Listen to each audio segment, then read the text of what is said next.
Sergio, y de una vez conectemos con el doctor Andrés Espinosa Feinberg, economista y Sí, columnista, señor. quien está con nosotros a esta hora y le damos los buenos días a la hora de la verdad. Muy buenos días, Yamari y Sergio. Pues Encantado bienvenido, de doctor estar Andrés con ustedes. Espinosa, a la hora de la verdad. Y bueno, aquí hay todo un gran problema económico en este país.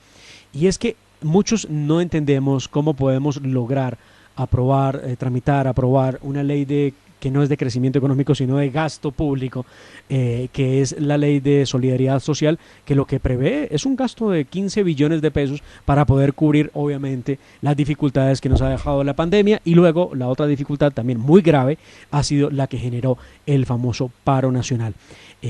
¿Esto cómo es posible? Y el presidente Iván Duque lo decía, le mando un mensaje a las calificadoras para que vean que Colombia es el único país de la región que logró una reforma tributaria en medio de una crisis tan grave como la de COVID-19.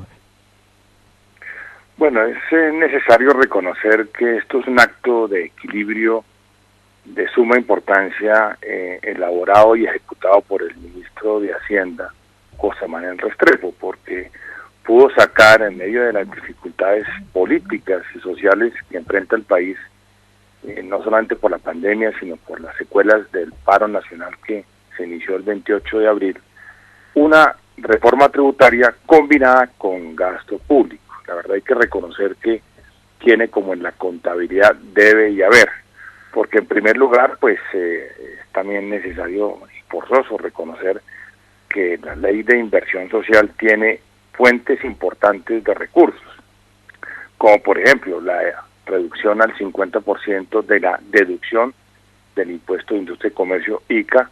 Eso le genera cerca de 3.94 billones de pesos al fisco nacional. Un aumento de la tarifa del impuesto de renta corporativa del 31 al 35%, que genera cerca de 6.7 billones de pesos, más otros puntos adicionales importantes que tienen que ver con un ingreso transitorio de una sobretasa que se le impone al sector financiero de 3 puntos, que podrá generar cerca de 390.000 millones de pesos hasta el año 2025. Entonces, esta es la parte del ingreso que se requería un poco para hacer caja, para compensar la pérdida de ingresos fiscales generada por, primero, por supuesto, la pandemia del año pasado y de este año, y por supuesto también el efecto negativo del paro que se inició, repito, el 28 de abril. La otra parte, la que usted menciona, la del gasto, también es muy importante. Vale la pena reconocer que este tema del ingreso solidario, que le llega a 4 millones de hogares, una renta básica de 160.000 pesos, es sin duda importante. Incentivos para la creación de nuevos empleos, especialmente entre las mujeres y los jóvenes, que son los que tienen la mayor tasa de desempleo. Las mujeres tienen una tasa de desempleo del 20% y los jóvenes del 23%.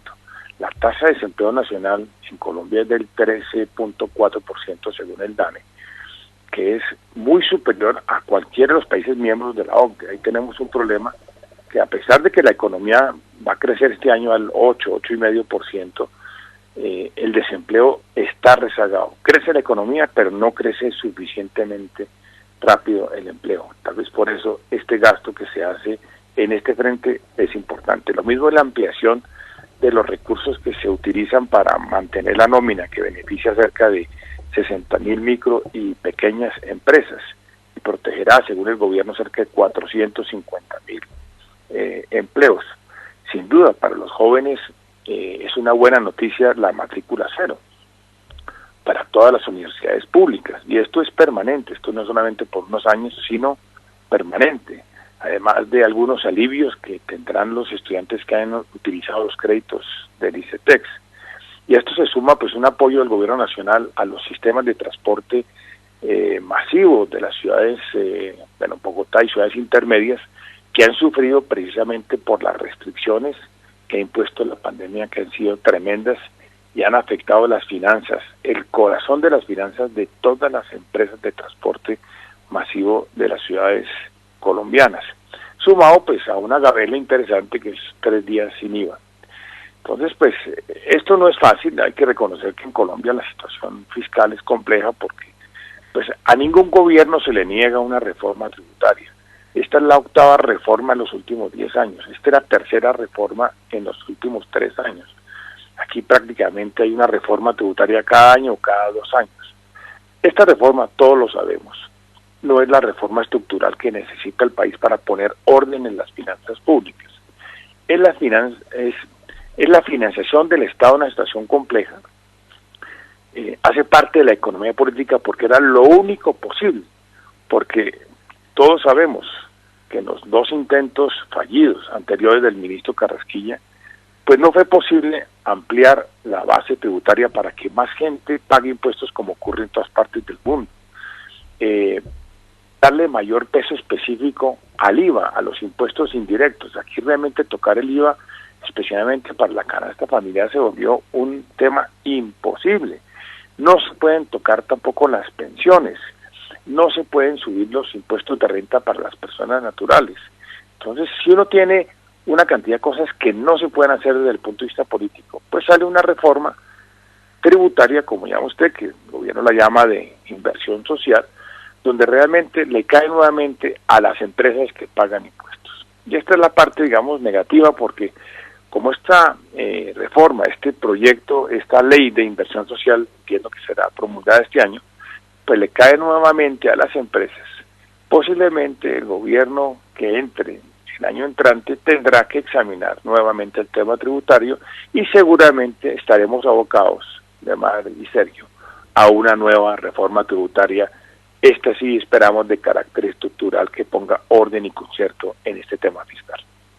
Pues esperemos que esa siguiente reforma sí sea la reforma estructural que requiere el país, pero sin lugar a dudas será el siguiente gobierno el que esté encargado de realizarla, porque pues este ya termina aquí y obviamente no se va a aventurar en más reformas, aparte de esta que le permite sobreaguar, si acaso, durante el próximo año. Pero, doctor Espinosa-Fenbart, me gustaría preguntarle por la reducción del Estado. Es que tanto se ha hablado de esta necesidad, ¿no?, de reducir el gasto, de reducir las instituciones, pero vemos que muy poco se avanza en ello, mientras que tenemos un Estado verdaderamente obeso, derrochón, en donde pues vemos cómo se graban las empresas, ya lo decía usted, porque aquí caemos en esta falacia, ¿no? Y es que salen los funcionarios a decir que las personas no serán grabadas, pero sí las empresas, pues indirectamente terminan todas las personas grabadas a través de esto.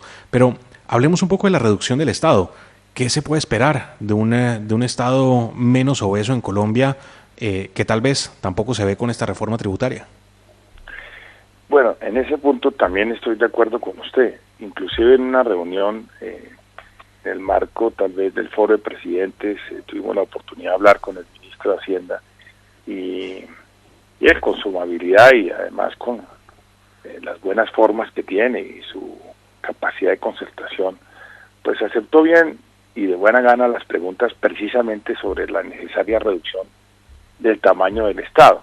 Porque es que, Demar y Sergio, vean ustedes que durante la administración anterior se crearon multiplicidad de agencias en los diferentes ministerios que de alguna forma duplican las actividades de los ministerios. Por ejemplo, el Ministerio de Agricultura tiene 3 agencias más el ministerio mismo, más las entidades adscritas y vinculadas. Se requieren tantas agencias, uno pensaría que no. Y lo mismo ocurre a nivel del Palacio de Nariño, de la Casa de Nariño, donde la Presidencia de la República tiene un sinnúmero de consejerías, de altas consejerías, que de alguna forma duplican o las labores ministeriales o reemplazan a los ministros o inclusive pueden chocar con los ministerios porque pues están trabajando en áreas que son similares. Entonces yo creo que sí sería necesario examinar y hacerle una liposucción al Estado colombiano, porque estoy convencido que tenemos demasiadas entidades, demasiadas consejerías y ahí se podría hacer un ahorro importante.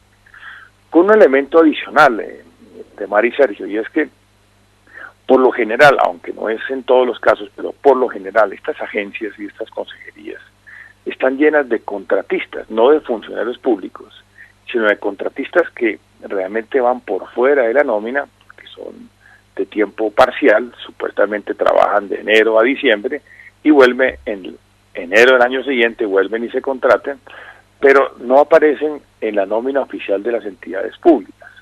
Y esto obviamente no se registra, aparece en otro rubro, pero este es un rubro que realmente sí se puede reducir porque Colombia no necesita un Estado con tantos contratistas que además por lo general están muy bien pagados y la verdad uno no sabe si hay también política o no en ese frente. Entonces yo estoy de acuerdo con usted, el Estado colombiano debe reducirse. Este esfuerzo que está haciendo digamos el ministro Restrepo en materia de reducción del tamaño del Estado, pues vale la pena apoyarlo. Entiendo que vale cerca de 1.9 billones de pesos, cerca del 0,2% del PIB de la economía colombiana, pero usualmente se va a reducción de pasajes en primera clase, reducción en comunicaciones, reducción en publicidad oficial, pero no se va a la médula, es al tamaño del Estado, a la estructura del Estado. Esto hay que trabajarlo y yo creo que debe ser un punto de campaña porque Colombia y la economía colombiana pueden sobrevivir y muy bien con un Estado más pequeño, más austero,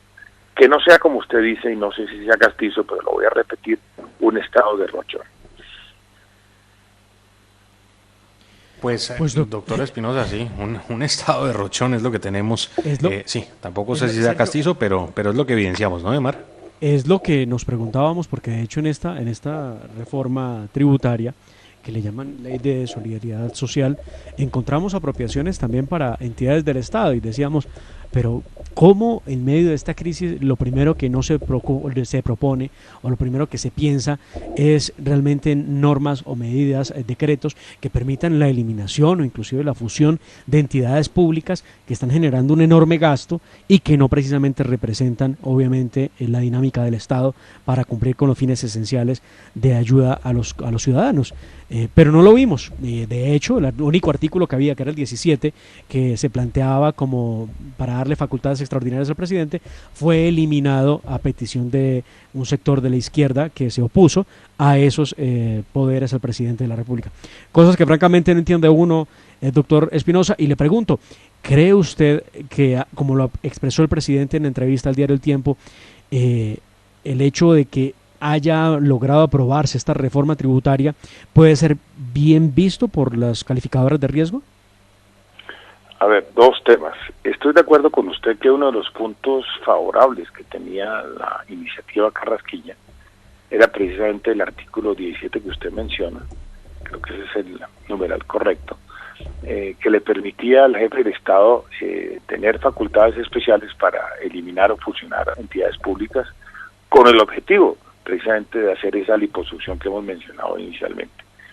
Esas facultades no fueron aprobadas y la verdad yo lo lamento porque eso es parte de lo que se requería para poderle hacer frente a un Estado que en lugar de crecer, crece inclusive más allá del tamaño de la economía. Ahora, en este momento uno pensaría que esa es la única vía. La única vía es establecer medidas de ese tipo para poder eliminar y fusionar empresas estatales, porque evidentemente el Estado colombiano no es un Estado eficiente. En eso estaríamos totalmente de acuerdo. Pues, doctor Andrés Espinosa, le agradecemos mucho este tiempo en la hora de la verdad. Lo estaremos llamando como siempre. Le enviamos un abrazo. Muchas gracias. Gracias por la llamada. Un saludo a Fernando y esperamos su pronta recuperación y regreso a la hora de la verdad.